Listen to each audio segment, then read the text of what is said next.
All right, everyone, we're going to go ahead and get started again.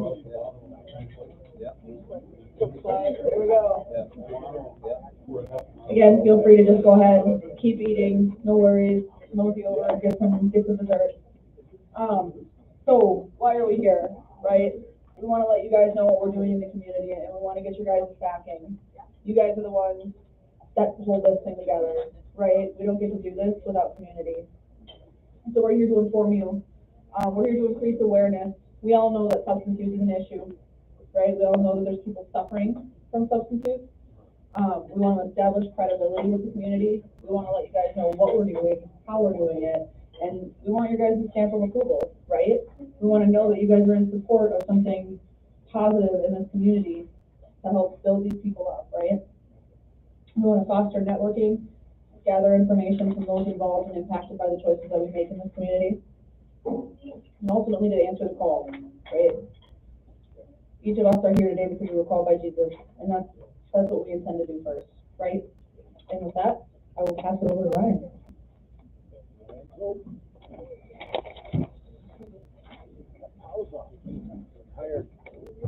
All right, so as I already introduced myself, I'm Ryan Reller. I'm the Executive Director of the branches. It is my duty to inform you on how this vision came to life. As Jim kind of explained, before this I was homeless, living on the streets of Minneapolis for a little over 3 years, sleeping wherever I could stay warm, White Rail, Union Depot station. I've lived my whole life as an active drug addict. Up until now, I've never had any length of sobriety. This year, I'll be celebrating 8 years of sobriety in August. I've spent most of my life in and out of treatment centers. I think my count was, with the last one, lucky number 13. I didn't learn anything new this 13th one. What I did learn was I found Jesus, and Jesus found me where I stood. And he found me in Dakota County Jail through a little old man, Vern. And, as Jim kind of explained, this man walked into the room and he had a cane, and he was, it seemed like it took him 20 minutes to walk from there to here. But when that man put down his Bible and opened it up and he set his cane off to the side, he started running across the room, and like I've never seen somebody come to life like that. I mean, it was just amazing, and I'm still to this day, other than, God sending life in with him, I don't really know what sparked it, but there was a light switch that went off.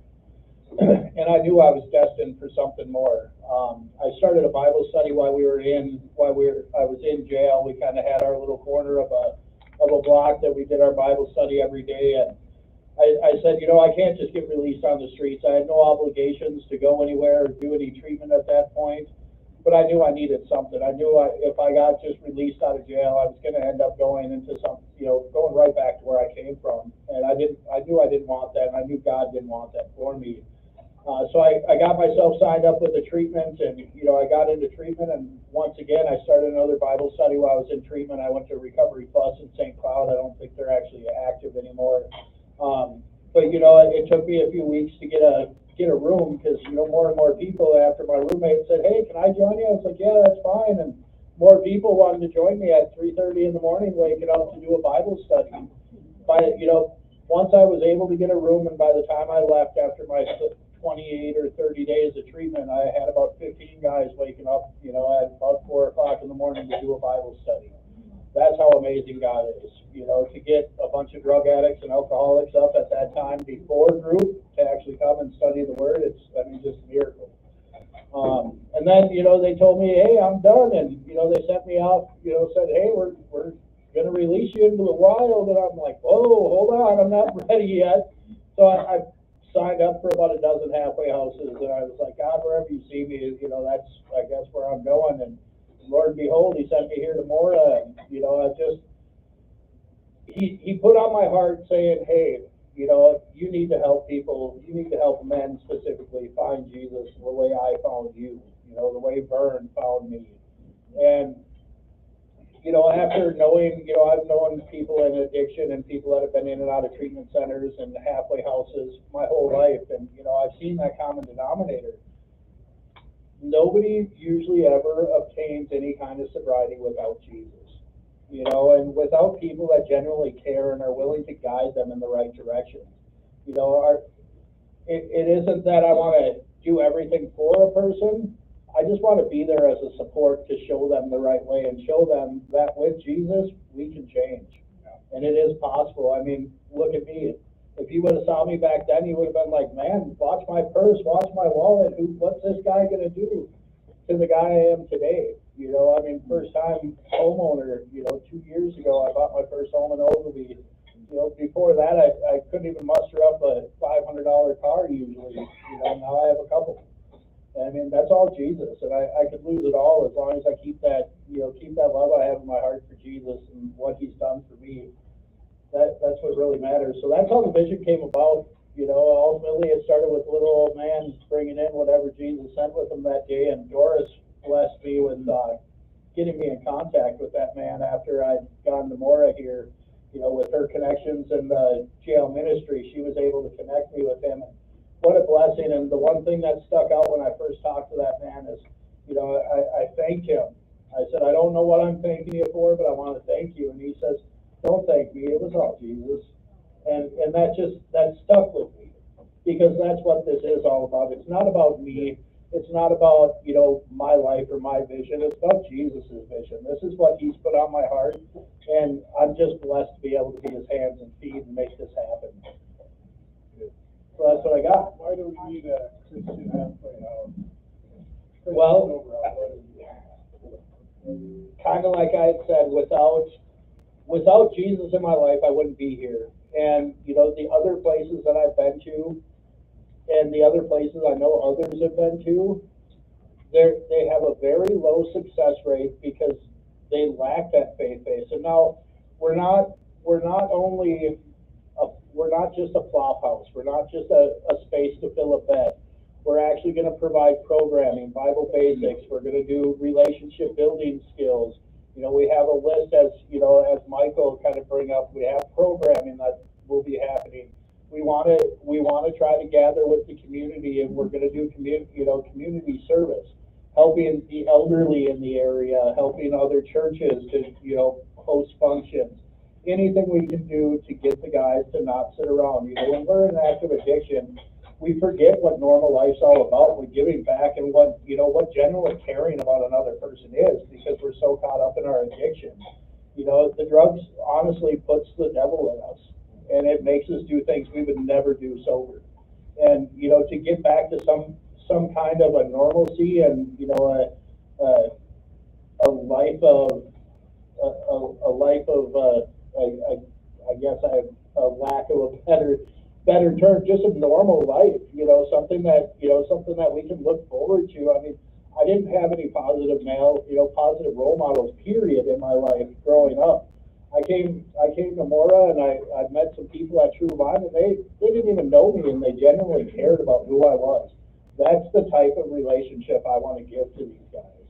You know, having our community, instead of the community going, oh, that person's, you know, a drug addict or an alcoholic, I want them to go, hey, that person's from the branches. They came over and they did a great job helping with the yard, or, you know, they helped us with this function. That's what I want to hear.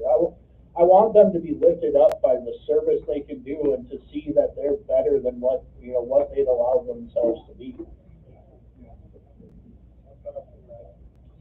What's next on the list? I am. Doris is up next.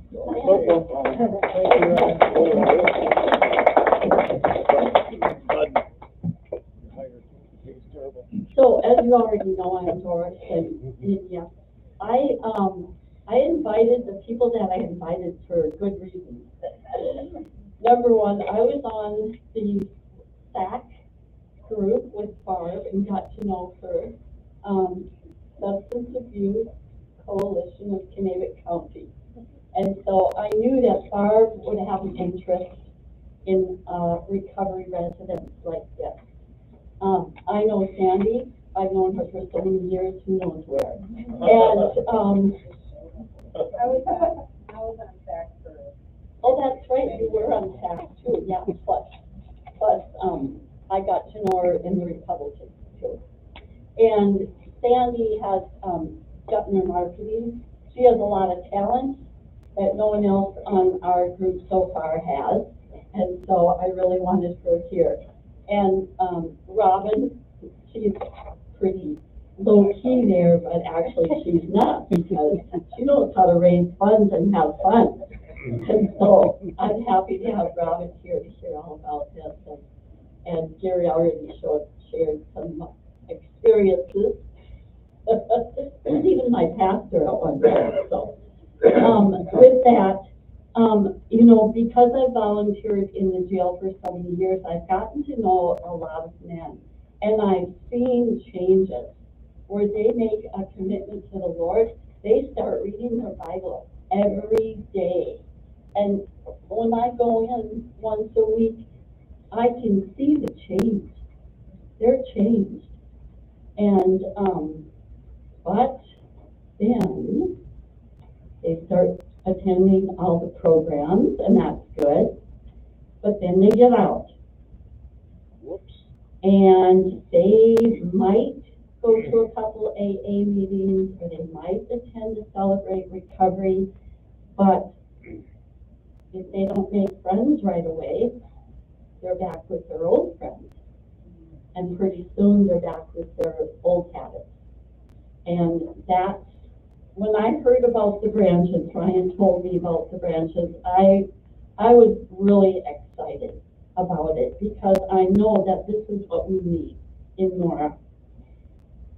And so, after a while, I agreed to be on the board, do whatever I could to help. You wanted to be a huge support, just not on the board at first, and then she said, okay, I'll be on the board. So anyway, tonight I get to talk about this building. So this is the building that was previously known as Dave Plattmeyer Chiropractic, but it will soon be called the Branches, because since Dave's passing, the chiropractic rooms have been used as rental space for boutiques, especially at Christmas time, which is fun, but that's going to change soon, because we have a purchase agreement on this building, and we hope to close in October.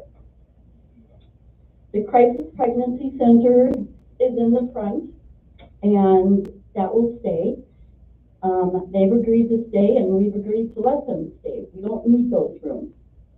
So the second floor and the back of the building has apartments. They're already rented. They'll stay rented. Having the rentals will provide a small regular income after expenses to assist with the monthly bill. And so this is a good thing. The old chiropractic rooms on the first floor will house the recovery residents.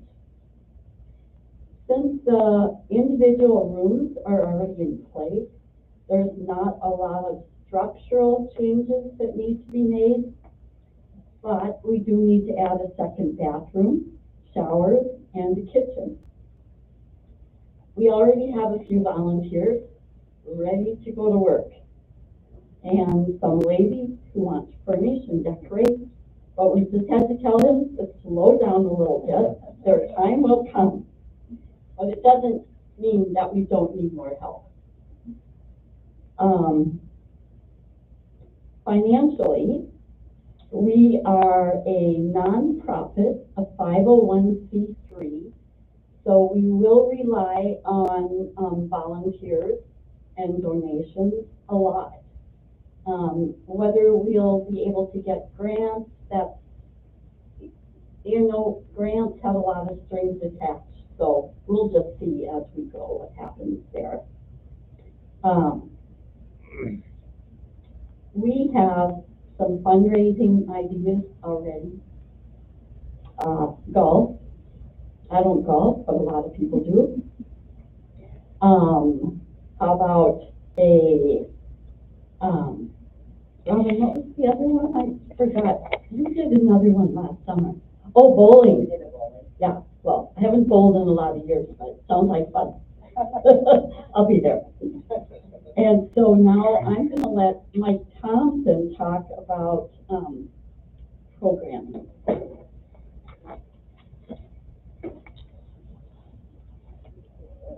Are you calling?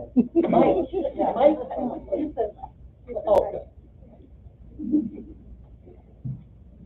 All right, nice job, Doris, you're hired, the pay is terrible. All right, so I'm Mike Thompson, and I had been a pastor and a professional counselor for several decades. And after a while, I really got the heart to begin mentoring and discipling pastors and helping people start ministries. And so eventually I ended up in consulting, helping churches and nonprofits start from scratch. And usually I did that work in smaller towns. And so in Price County and Ashland and Hayward and other places, I helped to start several ministries, and about 5 of them were starting a nonprofit from scratch that was a recovery house, a faith-based recovery house. And so they had people who really wanted to do it. They had motivated teams. They had a fundraising base, but they didn't know how to start the incorporation process, the first board meeting, the articles, all that stuff that'll make you go blind in about 3 languages, if you know what I'm saying. So, and then at the first time I helped a recovery house, they didn't have any programming up in Ashland, so I wrote all the programming. In my doctoral work, they taught us how to write stuff until we went blind, and it was really hard.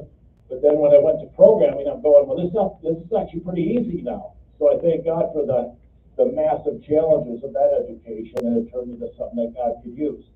So I've been writing programming, and also run a free seminary and advanced discipleship program. So people who come out of the recovery houses that want to go in leadership but don't have the resources to go to seminary or move away, they can get 3 years of free education where they can become an elder in their church.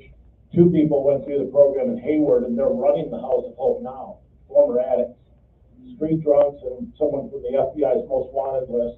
They're running the House of Hope, and it's in good hands. So it's amazing how God can turn people around if we trust God's work in them and invest in them and be, parental figures and love them, show them that they matter and that there's a place for them. And so everything we pour into them comes back to better the community, and that's what we want. So it was kind of interesting, as Pastor Jim said, I moved to Hayward. I was just thinking of moving to Hayward, and I'm going, well, what am I going to do now? Tomorrow. I'd just been in Hayward, and 2 of the guys I trained did so well that they were running the program, and I'm twiddling my thumbs going, well, what am I supposed to do? So Don and I got married, and she set the hook and dragged me across the border, and I wasn't kicking and screaming.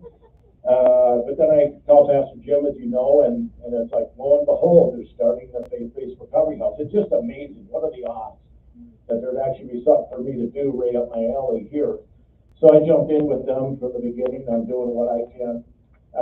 Why reinvent the wheel when, it's already been invented? So our first goal is to see God transform addicts into productive, God-glorifying citizens. I think we all want that, don't we? And here's a few Bible passages that really, I think we'd like to see embodied in our men. 1 Corinthians 10:31, whether you eat or drink, think about that, whatever you eat or drink, or whatever you do, do it all for the glory of God. Boy, how would that change our culture? We did things that way. In Colossians 3:23, whatever you do, work heartily as for the Lord and not for men. Imagine that, people working with a purpose. Going to work and saying, I'm doing this because I want to honor God in my work and be honest and do my work well. Show off something about the goodness of God and the way I handle the funds and the people and customer service. Everything we do matters to God. And then we want to teach them how to be servants like Jesus. Philippians 2:7, he emptied himself, taking the form of a bondservant, being made in the likeness of men. If Jesus, the King of the universe, can be a servant, then I think we need to teach our men how to not be selfish and serve the community. And so embodying these kind of things transforms people who then add to the community rather than taking away resources. That's what we want to see. Our faith that's practically applied to what we're doing. So we want to see addicts get their life from and their needs met by Jesus for the glory of God. We want to empower former addicts to move their sphere of influence away from drug abuse into healthy family functioning. And family systems is a big thing. You know, addiction is kind of hard baked into family systems for those of you who've had that training. And they don't even know how to function with an alcoholic in the family system. And the addict doesn't even know who to be unless they plug into that old role. So we need to help them with that and find new places they can plug in with new roles and relationships. We also want to provide ongoing support for graduates to help them to avoid falling back into their old patterns of drug and alcohol abuse, criminal behavior. So what's our approach? How are we going to do that? How do we get that done? Our approach is to encourage these addicts, those who are addicted to drugs and alcohol, to remove themselves from their present environment for a season and enter our recovery facility. Our staff and volunteers will provide whole person ministry, and so I'll talk about some of the program offerings. Now, when I helped start the House of Hope, we had referrals from all over the state, and some of the best successes were when people would come from Price County or Ashland, Rhinelander, wherever, and come embed themselves in a new community because there wasn't the old system to plug into. They started a new life there. Sometimes that's what some guys need to do. And so transplanting people in communities can be very helpful for them. There's all kinds of challenges with parole officers and other things, but you know, we've had very flexible people in government, law enforcement, DOC, who've been fantastic to work with, because they want to see people get off of drugs and alcohol. They want an answer, you know. I'm sure it hurts their heart to see someone leave the program, or you're on the street, you know something bad's going to happen. And, you know, everyone wants an answer to this and a solution. And so some of our guys would graduate, and the cool thing is some of them went on a drug task force in Hayward. So they were on the county's drug task force. They were in interdiction programs where if you got a DUI, you got an opportunity to have 60 days with this drug interdiction organization that was put in place by the government. And then if you kept clean and got into mentoring and whatnot, then you didn't flood the courts with all these cases. These are the kind of things that our graduates were able to jump in and actually make their community stronger. It's a beautiful thing. And they became mentors who helped others. So some of our program offerings are, first of all, faith-based addiction recovery, medians, accountability, and encouragement. And so based on the AA, there's some material like the Overcomers has fantastic material that's faith-based. But, you know, I also have my mind on the mental health training I had. And so I want the stuff that we use to be backed up too, and know it works, and have it peer-reviewed studies that back up what we do. So we want to have an eye to faith, but also do stuff that makes sense and that meets the real needs. So we're not just hoping and guessing.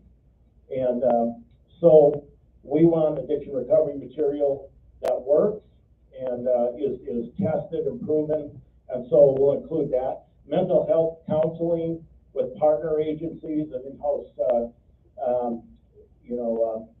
services when we can, partner with those who can provide that. And then life skills and mentoring.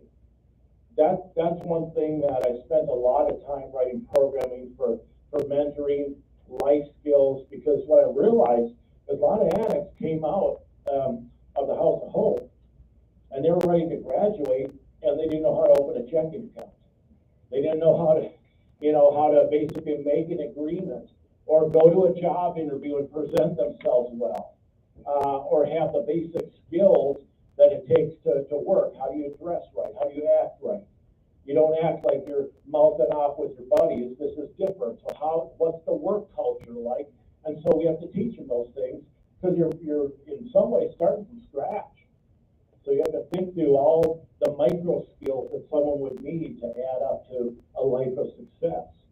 And then job training and job skills. Now here we'll do it a little different, but the community in Hayward actually built a trade skills workshop where we taught framing and plumbing and auto shop. Can you imagine? Boy, I got my man card out of that one. Lots of sawdust therapy for me. So the guys would come out of the House of Hope, and then we partnered with guys who build houses. And they would go work on a framing crew, and we already taught them how to handle their money, thank God. And they'd go work for $25 an hour. They had a real job, something to lose now, and feeling good about themselves because you stand back. Every day, Joe from the House of Hope, a graduate, sends me pictures of the house he built or the garage. Isn't that beautiful? That what he does matters, and it'll be here in 100 years, and he does it well. He does it well, and he's proud of what he does. Beautiful. And then personal mentors. I was just sharing a story with someone earlier that I didn't have many mentors growing up. I had mentors, but they were mentoring me to do the wrong stuff.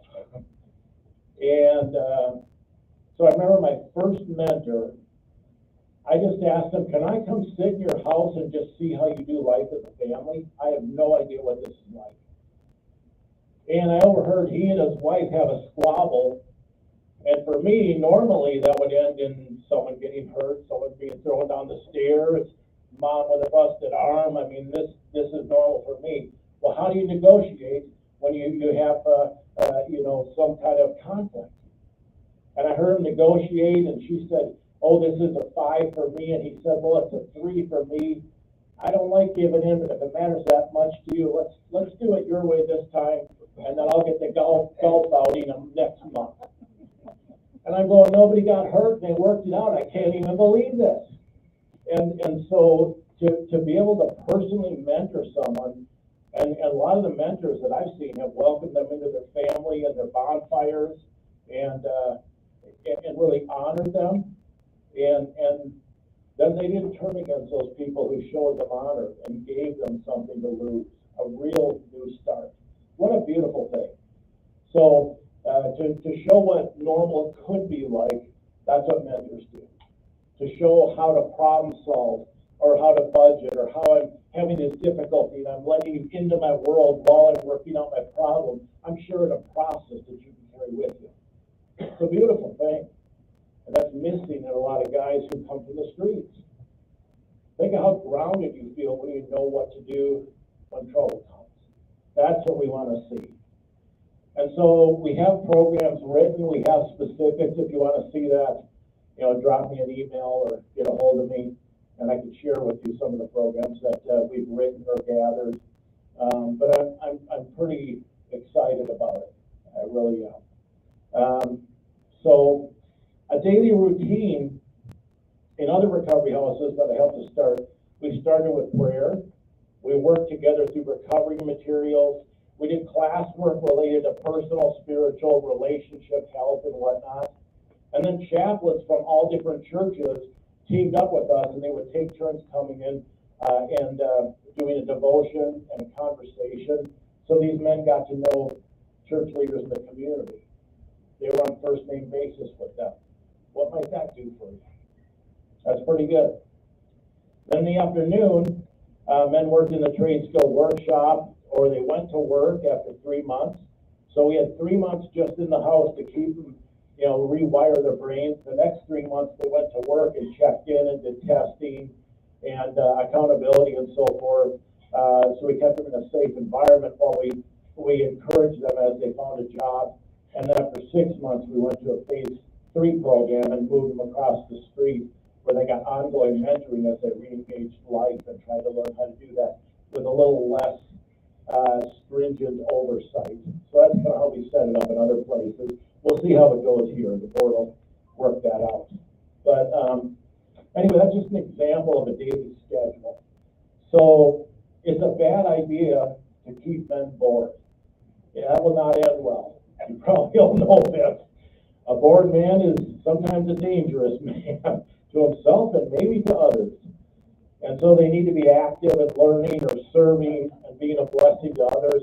Sometimes just going out and having fun and going fishing or whatever. That's a lot better than sitting around and thinking too much. That's not going anywhere good.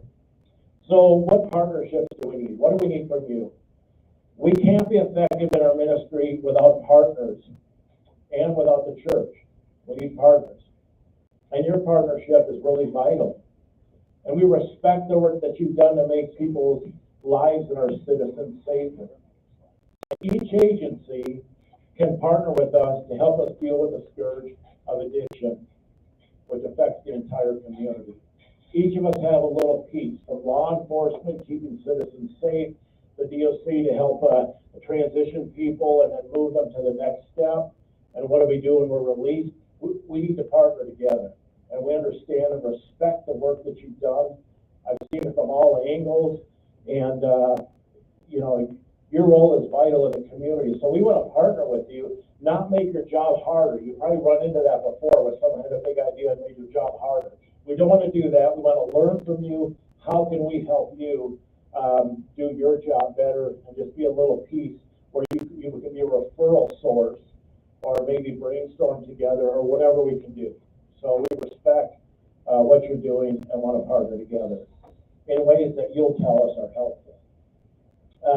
And we aim to partner with local churches, the branches of the 501c3.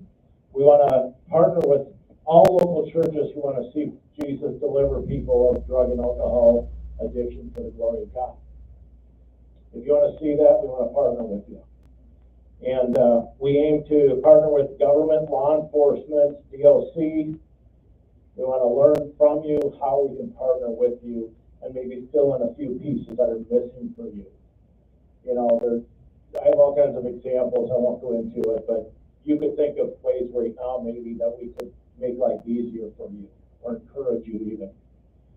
And then we aim to partner with local businesses who need reliable employees in the future, who will have the opportunity to teach valuable skills to our residents. And we'll do all we can to minimize your risk. Nothing is risk-free, but I think we understand that. But we'll do what we can to minimize risk and give you an opportunity to be a part of changing someone's life and giving them hope in the future. That's worth the risk. But we want to make sure that it's not easy for them to fail, that they're on the right trajectory.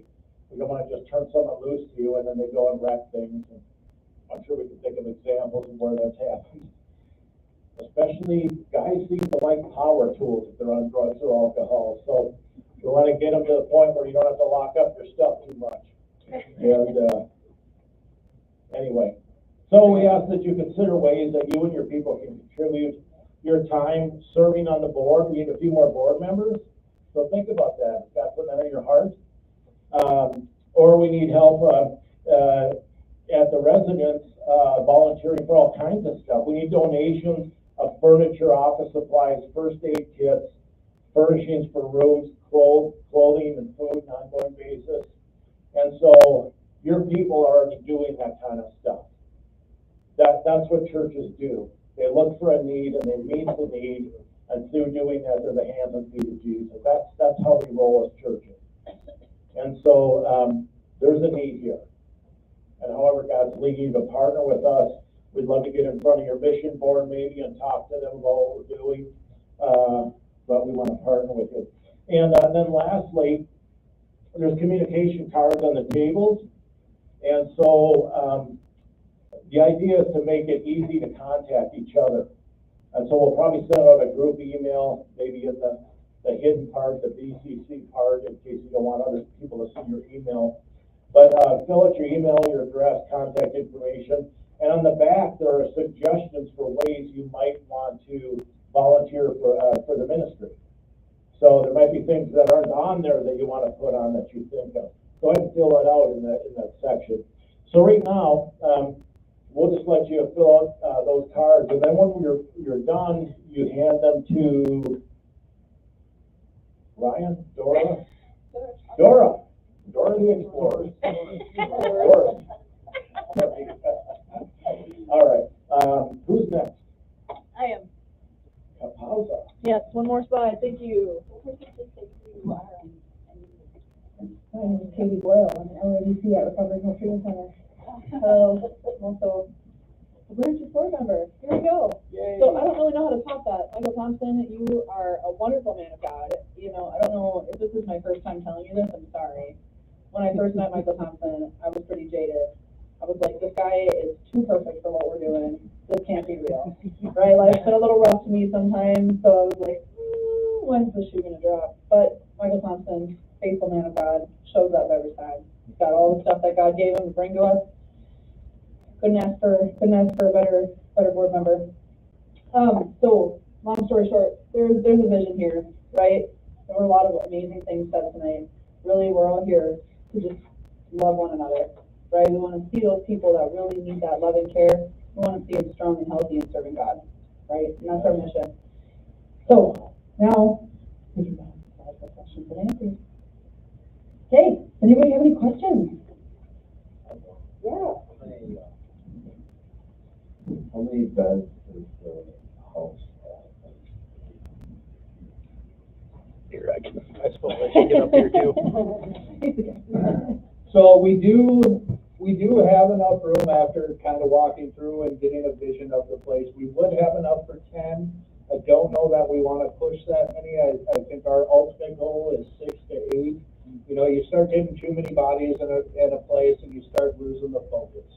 And the focus is creating relationships and, you know, bringing these men to Jesus. You know, you get too many and it just begins to be, you know, you lose track of who's there and you lose that personal connection. So. How will we fund the program? How will we fund the program, Pastor Jim? That's what I'm asking you guys. Donations.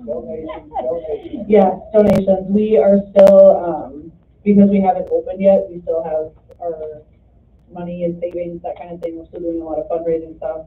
And we'll continually be doing fundraising stuff, right? Because we know we've all seen the GRH things, which is amazing. And we want to not, I think somebody else said it earlier too, we don't want the strings attached. So we're really, really shooting to do a lot of donation based. Yeah, so with the House of Hope, we had, at the last banquet, there's one coming up in June, if anyone wants to go with. I think I got one slot left. But I think we had, about 300 people there the last time? And the community donated $140,000. You know, $500 check from the sheriff. I mean, this community is invested. And people from the government moved, and some of them became mentors, people from the churches being chaplains, so they invested not only their time, but they come and they see guys getting free of drugs and alcohol, and it's working, so they want to invest financially. So we're having a big banquet in September. I encourage you, help us to get people out to that. There's a fundraiser in September. We'll let you know the date, but we could really use your help getting people out and encouraging them that this is something worth investing in. How long do you guys use to stay? That would be a mindful question. Okay. So, yeah, all right. So, with the House of Hope and other houses that we planted, we had 3 phases. So phase 1 is 3 months, and that's just kind of keeping people out of trouble and deciding if they want to stay. A lot of them are sitting by the door, and I'm thinking that guy's gonna bolt. I don't know. And if they can make it a week, usually they'll make it. So we're just kind of the first 3 months is protecting them from themselves, protecting the community from them. And then after 3 months, they know whether they want to make a change or not. So the first 3 months is really about them changing. The second 3 months is really about them learning to work part-time with some of our partners and then come back sober, where they're tested every time they leave the house. So that's 3 months of getting used to working, but still doing programming. And so that's 6 months for phase 1 and 2. Phase 3 is where, and we're looking at this now, where we can house guys after they graduate from the 6-month program and still have accountability and positive peer pressure for another 6 months or longer if they need it. We don't want a flop house where there's no end to this, but to reintegrate them in the community takes a good 6 months. So probably a year total, broken up into 3 phases, is what we've done, but that could change, depends on the need. Oh, your hand up there too, Chuck, from over there. But just to add to what Michael was saying as well, and we are, as far as we know, again, we're still kind of in the beginning stages of this, but we are going to be copy pasting a lot of Michael's work with the Hayward House Support. And to your question as well about the finances, I know Doris was talking about too, like the building we're buying, it funds itself really well, you know. So yes, we're going to need extra funds to do all the other things, of course, you know, but we're sitting really good with the fact that it makes its own money. So I'm glad you brought the microphone back here because I'm not very loud, I guess. So my question is, what is going to be like your targeted client? Is it going to be a guy who's still on the streets? Is it going to be a guy in a county jail system? Is it going to be a guy transitioning from a treatment program, or all of the above? All of the above. Anybody that's ready to find Jesus or willing to explore more with Jesus, you know, we're willing to meet them where they're at. You know, that is the key thing what this is all about, because if it wasn't for that little old man, Vern, coming into Dakota County Jail and me not wanting to sit in my cell another 23-hour day and figuring, an extra hour out, you know, let's go to a Bible study, I wouldn't be here. You know, so we have to be willing to meet everybody where they're at, but they have to have a willingness. You know, without that willingness, I mean, it's kind of a waste of everybody's time. You know, I mean, it's the exact reason why it took me 13 treatments to sober up. You know, those 12 treatments, it isn't like I didn't learn anything in them. I didn't have Jesus in my life, you know, and I wasn't ready. I was forced into those programs, you know, for everybody and everything else, not because I truly wanted it. So. Can I share a couple of things as a pastor too? Pastorize us. I wanted to share a little bit about just the dynamics of it, because I'm brand new to working with these kind of friends. They have become friends to me, I would say. We really enjoy getting to know them, but not without its heartbreak. And every Thursday I go into the jail, Kanabec County Jail, and I'll get sometimes 2 students, sometimes 5 students, sometimes 1, sometimes 3. Go from 1 o'clock till 3 o'clock. Teaching the gospel, working with young men, sometimes a group of 3 women. And for the first time in a long time, a lot of these are getting 3 meals a day, they're getting enough sleep, they're clear, they're able to interact with the content of the scriptures, hear the gospel, it's clean, are able to work through the questions that everybody has about how Jesus transforms somebody. But when they get out, they're afraid, they're scared, what do we do next? Now, I would say our congregation, our church has been about 15 years old. So we began in 2009. And Linda and I previously worked in Southern California, where we worked with mostly affluent people.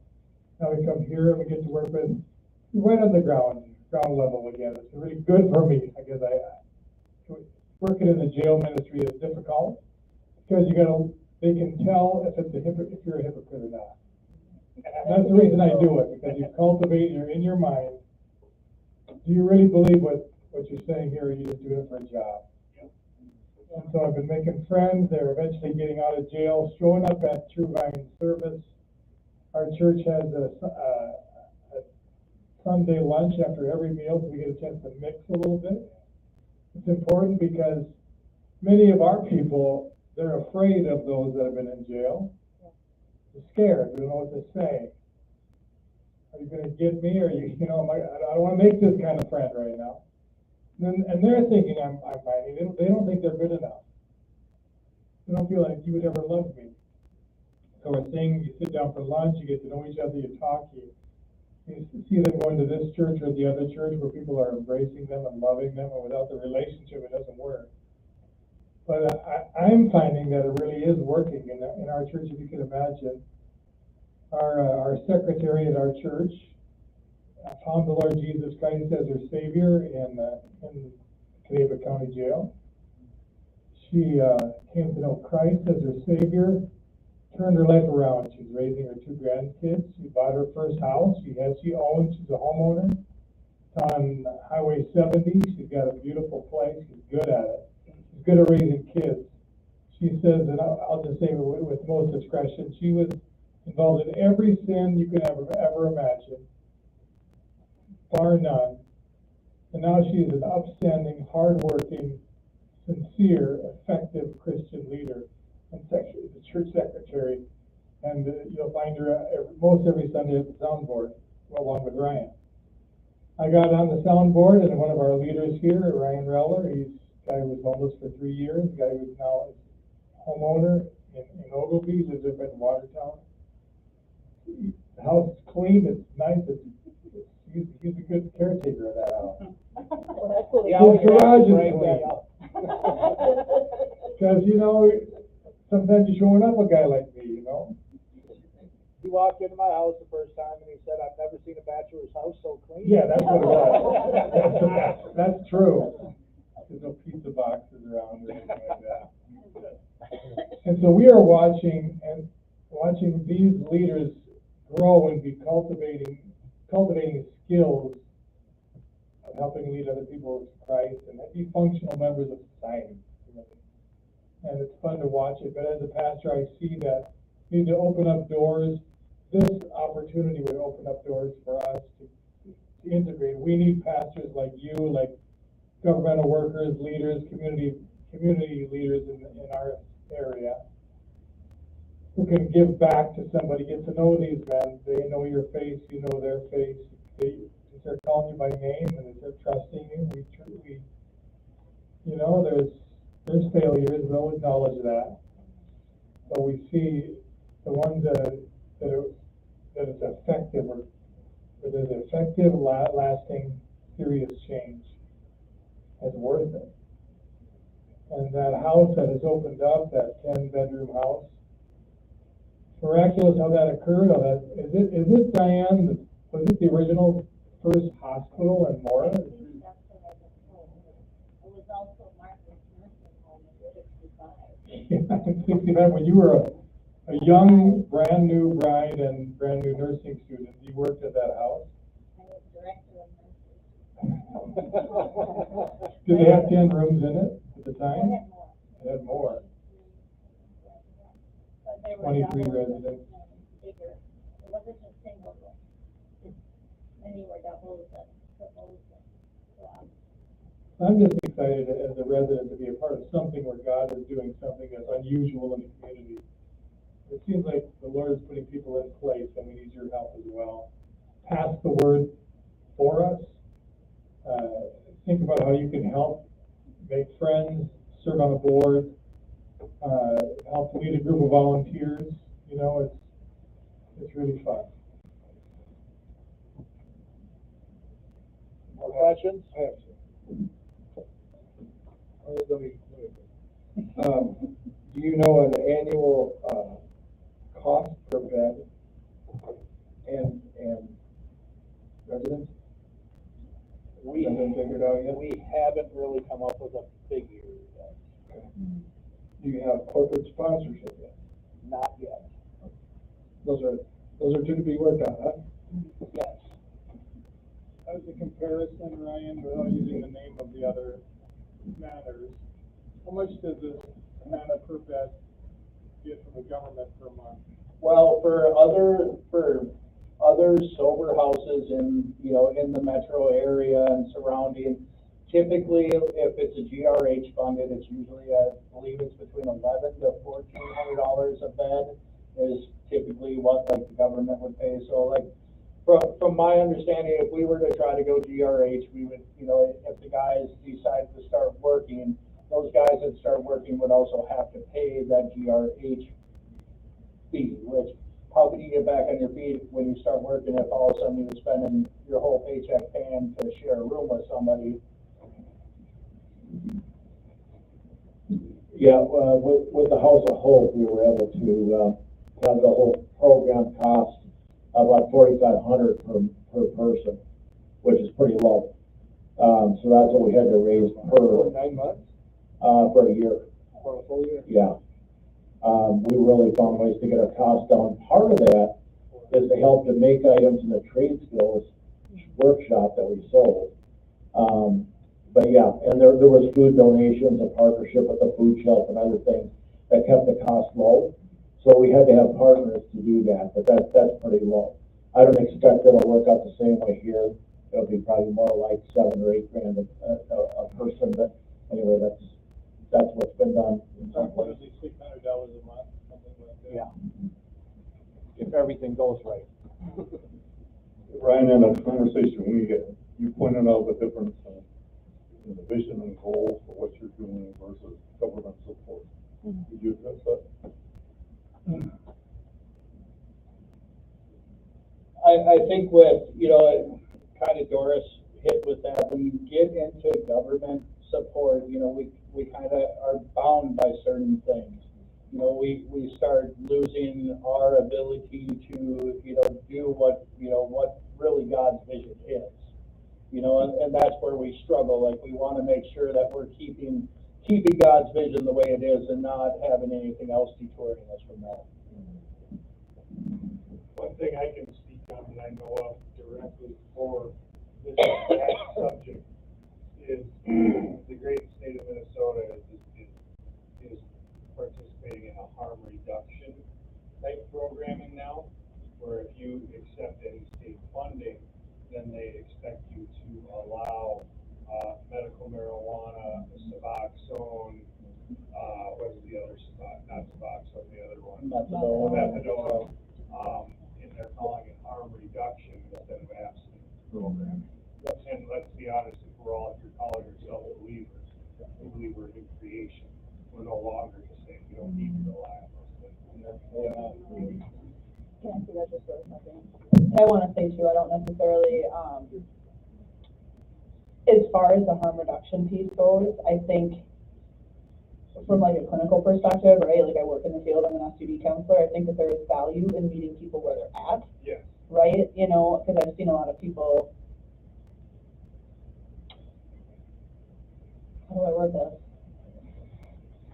They wouldn't make it in the door without something of that nature to kind of curb the pain that they're in that moment, right? And at the end of the day, I think what we're about, whether we're, talking government funding, harm reduction, whatever, what we're about is meeting people where we're at, where they're at. And that doesn't necessarily mean that we, as the branches, we're gonna move one way or the other, right? Like, we could pivot. If the need becomes there, and we need to find something and we need to maybe do some GRH beds for a while, like, we've tossed the idea around. We're still kind of letting this thing unfold a little bit too, right? So just kind of giving you guys this idea of where we're at, what we're needing for support. Does that make sense? Your question? Yeah.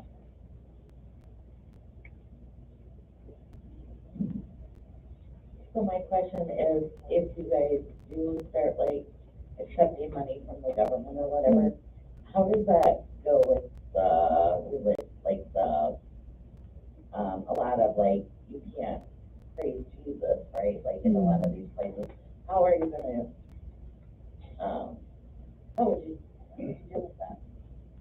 I guess that's my question. Yes, and because if we did GRH, they're not going to restrict our freedoms in that way, right? Teen Challenge is GRH funded, right? So, and that's how they get that long-term care, right? Typically for somebody who's, correct me if I'm wrong, Chuck, who goes through Teen Challenge, the 30-day period of residential treatment care is 245G Minnesota state statute. Like, they're not shoving Jesus down your, whatever. They get to do whatever they need to do. Because a lot of people flee from that, right? Because they're like, oh no, Teen Challenge, right? But here, it's not just a check where it's like, okay, I go to Teen Challenge. Like, you have to be willing to at least look at that, right? But the long-term program there is GRH funded, and they get to say, like, this is our program. And you get to sign these, do these contracts, these faith-based contracts in our GRH program, right? So I assume if we did go that route, again, we're not trying to go that route, but I assume if we did go that route, it wouldn't be awful. GRH generically is literally, I'm paying for your room, I'm paying for your board.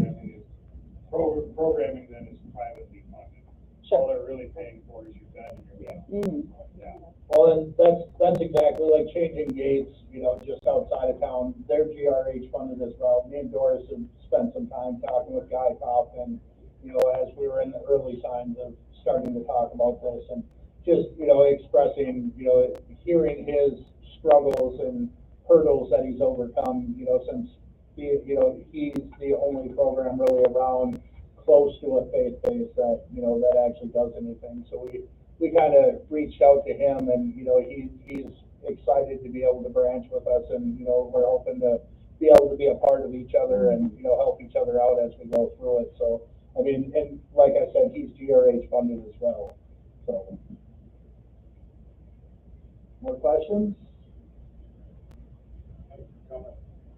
Yeah, I do. I want to thank everybody for being here and I hope, we answered a lot of questions and hope, you see the value and why our community needs this, you know, so much and how it's different, you know, from the other programs that are around. You know, I've heard a lot of, you know, a lot of people say, well, don't we already have several of these houses in the area? And, you know, a lot of people don't realize that this is a house that actually is going to change lives. We're out to actually watch the transformation and to help be a part of that transformation. You know, and that's what the recovery community needs. We have a lot of people in desperate need right now. I mean, we see it just walking down the street. We see it, you know, in the jails. I mean, they're all over and, you know, they're waiting.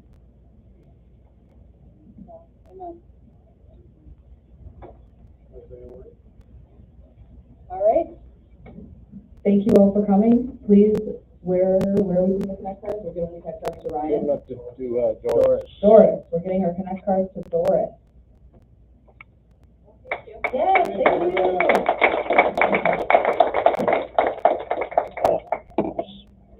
Okay.